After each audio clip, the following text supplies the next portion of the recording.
Kasinungalingan daw ang pahayag ng China na mga Tsino ang sumagip sa mga Pinoy nang sumabog ang makina ng sinasakyan nilang bangka sa Panatag Shoal. Git niya ng mismong nasugatang Pinoy at ng Philippine Coast Guard na hinarang pa ng China Coast Guard sa gitna ng rescue operation. Saksi, si Chino Gaston. Kasunod ng pagsagip ng Philippine Coast Guard ng mga Pilipinong mangingisda sa Panatag Shoal o Baho de Masinloc nitong Sabado, mahigit 60 tauhan ang ginawaran ng Bronze Cross dahil sa mabilis na pagresponde sa kabila ng pangaharang ng China. Sakay ng BRP Sindangan, nakarating na sa Subic Bay Freeport ang mga mangingisdang sakay ng FBCA Akyo. Kabilang ang dalawang nagtamo ng second-degree burn matapos sumabog ang makina ng bangka habang naglalayag sila patungong Panatag Shoal. Start daw po nung makina, may sumabog. Salubungin na lang din po namin. Nagkaroon nga ng pagsabog at ang dahilan nito ay yung faulty electrical wiring sa motor ng bangka. Yung apoy kasi nandun sa damit ko eh.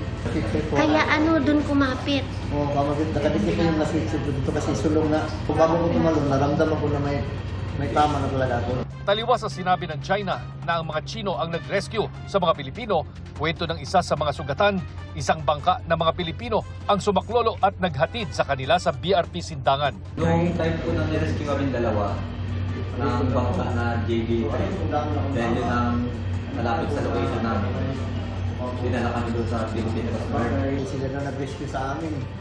Hindi po yun totoo. Hindi.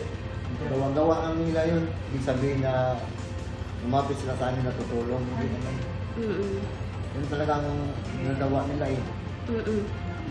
Pati mga bangka na malalaki, pag malapit kami sa bansa, hinaharang nila, tinataboy. Parang isunod pa nga yung barko ng China eh. Kahit paalis na kami, nasundan pa rin. Masabay sa lang yung China.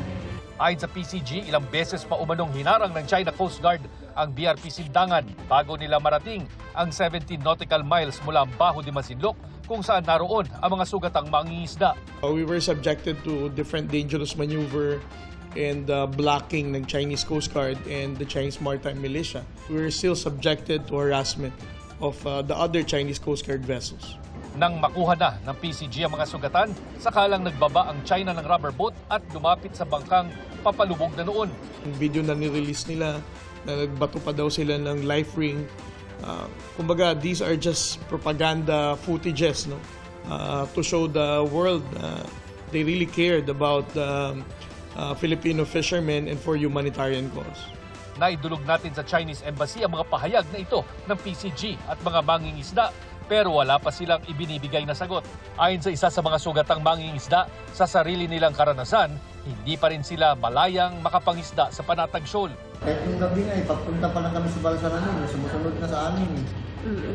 Nagpantay pa sila ng ilaw. Pero naka-ano naman po kayo, nakapangisda po kayo? Nakapangisda naman kami. Pero doon sa malapit sa Kalburo na mga balsa, hindi ka na makapangisda. Kasi pinataboy nila eh. Ayon naman sa grupo ng mga mangingisda sa Masinloc, Zambales, dagdag sa agam-agam nila ang utos sa China Coast Guard na arestuhin ang sinumang iligal na papasok sa kanilang katubigan at maritime borders na sinimulang pairalin noong June 15.